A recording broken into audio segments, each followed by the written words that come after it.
Saudara-saudari di dalam Kristus yang saya kasihi, selamat petang. Sebelum kita mendengarkan firman Tuhan, mari kita membuka Injil Tuhan Yesus halaman 49. Perikop 40.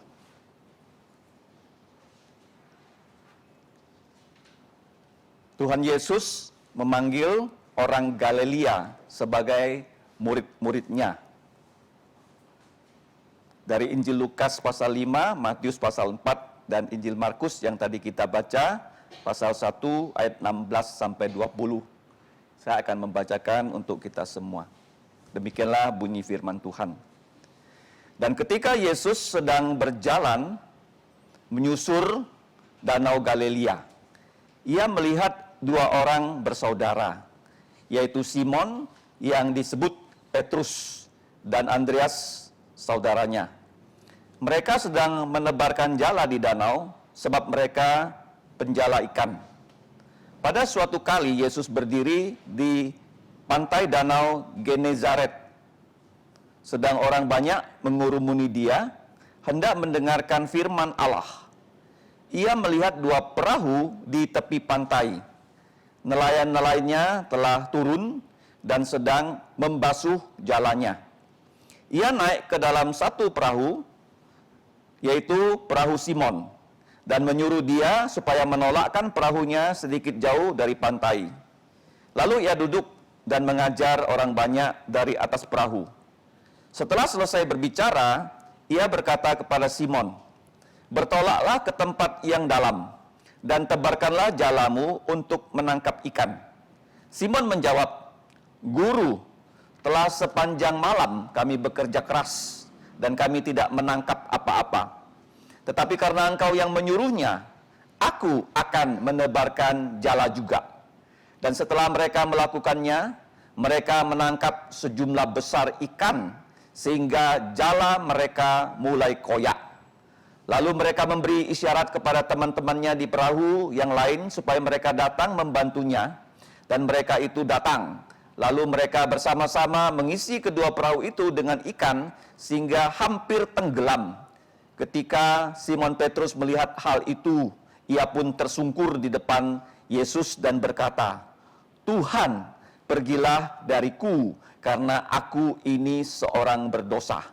Sebab ia dan semua orang yang bersama-sama dengan dia takjub oleh karena banyaknya ikan yang mereka tangkap. Demikian juga Yakobus dan Yohanes, putra-putra Zebedius yang menjadi teman-teman Simon.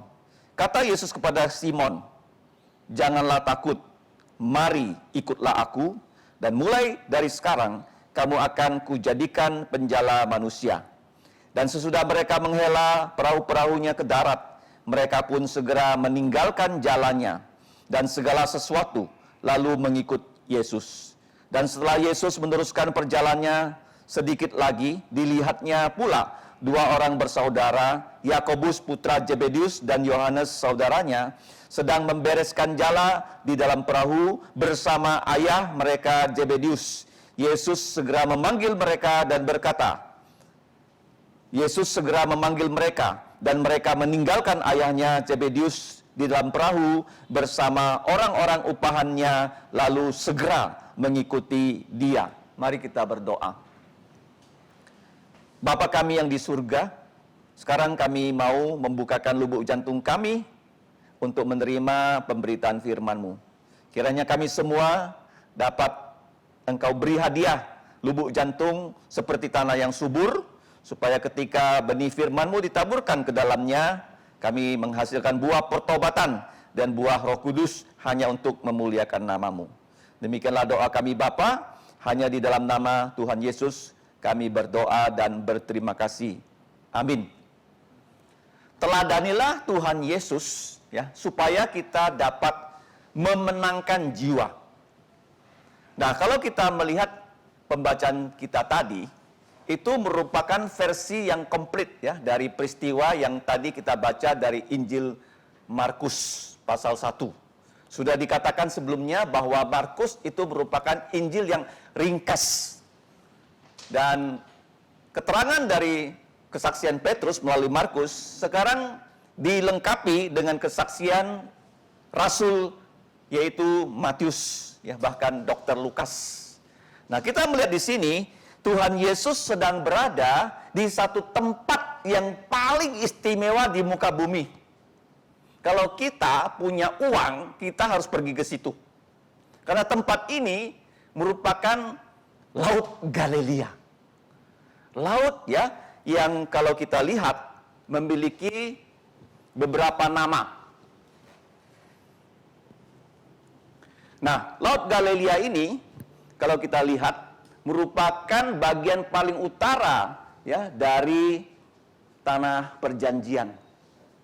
Tanah perjanjian ini adalah tempat di dunia ini satu-satunya tempat yang ada gelarnya dari Tuhan loh. Gelarnya apa? Seperti Indonesia, orang Indonesia memberikan gelar Nusantara. Kalau tanah perjanjian ini Tuhan mengatakan kepada orang Israel, tanah yang berlimpah susu dan madu. Artinya peternakan di daerah ini akan sangat berhasil. Kemudian pertaniannya pun akan paling berhasil di seluruh dunia loh.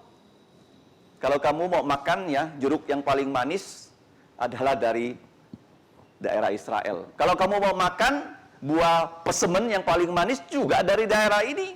Mau makan anggur yang paling bagus juga dari daerah ini.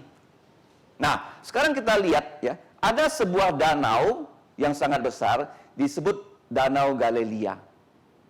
Dari danau ini mereka mendapatkan air di Sungai Yordan yang mengalir ke Laut Mati. Nah, di samping danau ini ada beberapa kota yang kita kenal dengan kota Korazim, kota Kapernaum, kota Tiberias, dan sebelahnya ada kota Betsaida. Nah, sekarang kita lihat, ya. Danau ini dilihat dari foto satelit, ya. Sangat besar, ya. Ini danau yang kelilingnya ini 55 km. Kemudian lebarnya 12 km, panjangnya 22 km, ini saya bulatkan. Kemudian, ya, total area luasnya 166 km persegi. Dan ini merupakan danau yang paling rendah di permukaan bumi. Berapa meter tuh? 212 meter di bawah permukaan bumi loh. Danau ini loh. Nah, saking besarnya disebut sebagai laut. Kalau kita lihat nama yang pertama itu muncul di kitab yang disebut, ya, kitab Taurat, kitab Bilangan, dan kitab Yosua. Disebut Laut Kineret ini kalau kita lihat, ya. Kenapa namanya Kineret? Karena bentuknya seperti perut gitar. Ya, perut gitar, ya. Kemudian diberi nama Danau Galilea yang tadi kita baca dalam Injil Markus, sedangkan Injil Lukas memberi dia nama Danau Genesaret. Kemudian di sebelah barat dari danau ini ada kota yang bernama Tiberias, yaitu nama kaisar kedua dari kaisar Roma. Kemudian setelah itu daerah ini dikuasai oleh orang Arab, diberi nama, kalau kamu lihat, ya, nama apa itu? Minya. Jadi ada 5 nama, ya, dari danau yang paling bagus di muka bumi ini. Ini pemandangannya, ya, pada saat matahari terbit.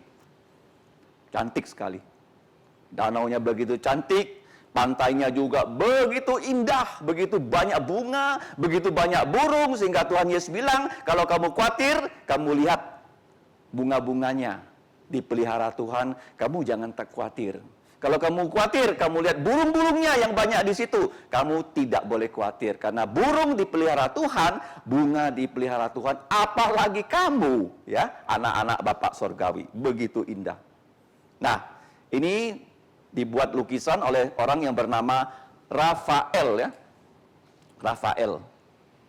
Nah, Rafael ini pelukis di barat, ini melukiskan peristiwa bagaimana Tuhan Yesus memerintahkan murid-muridnya menangkap ikan.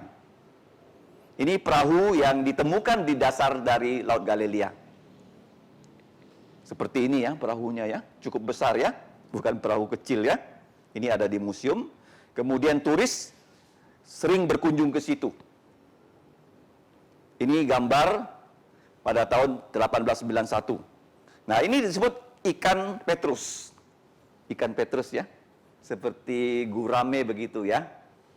Seperti ikan mas, dan saya pernah ke sana tahun 2004 mencicipi ini ya, ikan disebut ikan Santo Petrus. Nah, kira-kira begitu ya. Oke, boleh dipinggirkan.